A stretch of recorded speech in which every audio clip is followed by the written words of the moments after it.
So good evening everyone. So my teacher has given me a laboratory exercise, which is the XML parsing in Java. So the objective of this exercise is to understand XML structure and its usage. Second is read and parse an XML file in Java. And three is extract and modify data from an XML document. So the materials needed is Java installed, JDK 8 or READ through. So I already have downloaded JDK 8. So let's check. So by the way guys, this is the way. If you already have installed a JDK, so you just need type Java and then / version. So as you can see, I already have my Java version is 1.8.0 /351 here, JDK. Then an IDE Eclipse Until G or VS Code with Java extension, and then I have this compiler VS Code for because for me it's very modernized to use, and it's easy because you can install it in VS Code, those extensions. So first is so I already have this step 1. So I just first create an XML file that contains student records. So first is student XML here. So I already have the code. So then let's explain this line of code. Why is it here in my students XML? And then step 2 is parsing XML using Java GNOME parser. Then we will use org rec GNOME to read and extract data from the XML file. The implementation is, and I already have this Java file. It's called parse XML Java. So this is the main code of our exercise. So I already have this, and I already modified it. So this na siya guys. Then step 3 na to is running the Java program. So nakuha na siya. Save as file as parse XML Java. Nakuha na siya. Save na nakuha na siya. Ako na siyang naparaan. I-try na to. So ayan siya yung few modification, but first is ang importante is na reach ang final expected output ni sir here. Expected output student list na maka-add new added successfully nga student, then maka-update ta, and then maka-delete pud ta, then ma-change ang ato ang save to XML. Let's scale this terminal. So let's perform atong sang i-perform whole generate mo sa code. Later explain na to kung sa ang mga kuan ato tong i-reach ang mga objective. So atong i-run ang code.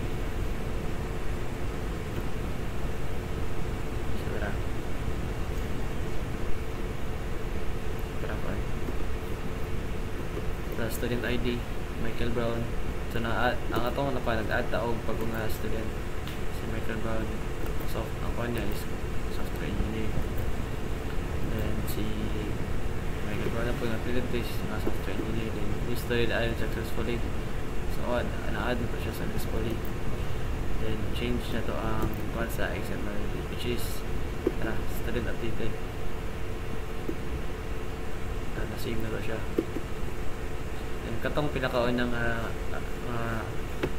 to is kani pa ang duha ka person, si John Doe ug si Jen Smith. Then nag-few modification tawag diha og AI. So ang gihatag is kani si Michael Brown, software engineer. Kani siya with email nga Michael example.com. Kaning student XML mo na siya. Dali po makita na to kung katong bago nga student o katong mga daan nga student. At sa kaning students updated, dali so, kumbaga same lang sila, pero ang dali nga student updated nagyapon si Michael Brown, yung software engineer. Itong Michael example. So let's break down the whole code. So first is natay XML structure this student XML. So first kay this XML file contains a root element, which is students and multiple student. So element each containing child elements, which is the ID, ID, name, course of event. And then ours sa step 2 is kanang nag-import ta sa to ang main Java code o mga packages sa XML, which is the org direct DOM kaning first, the parser, XML transform, DOM source, may transform DOM source, transform streams result, and Java IO file. Kaning Java IO file, ang use niya is although Java IO is to save something in our file. Kani mana siya. Then ang kaning for XML parsing nagamit daw org W3C DOM muna itong gigamit na ito just like what sir give instruction kani itong gamiton na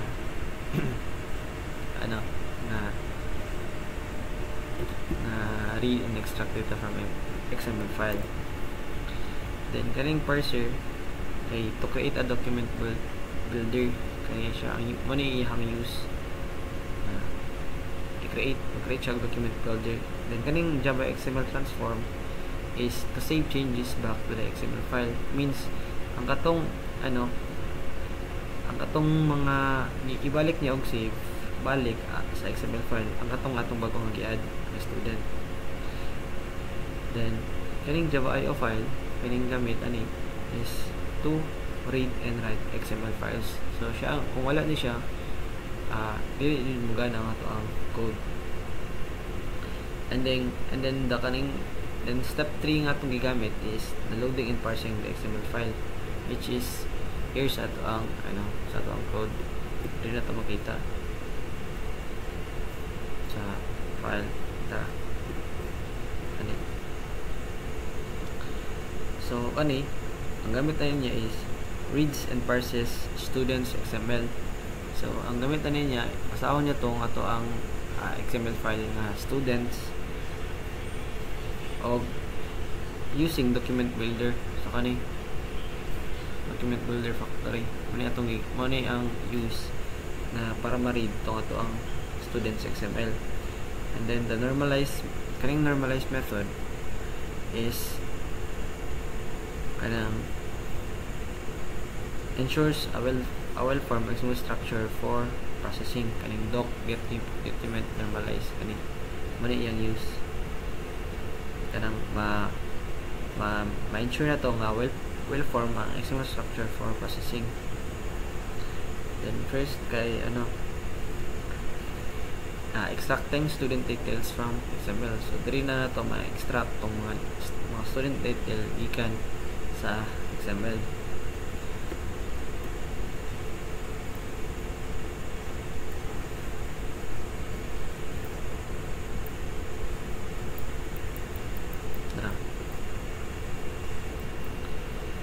So first is diri ma-retrieve ang kaning gamit sa ato ang student ma-retrieve niya katong mga elements, and then sa katong then mag-loops siya through student load exact, then mag-exact siya sa ID, name, age, and course, and then mag-handle siya missing age elements to prevent errors, then print student details and structured format.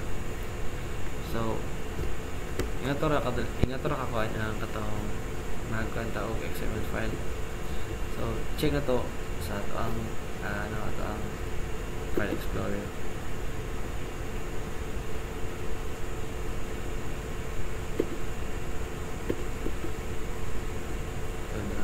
Para siya nakita na to na na-save yun siya.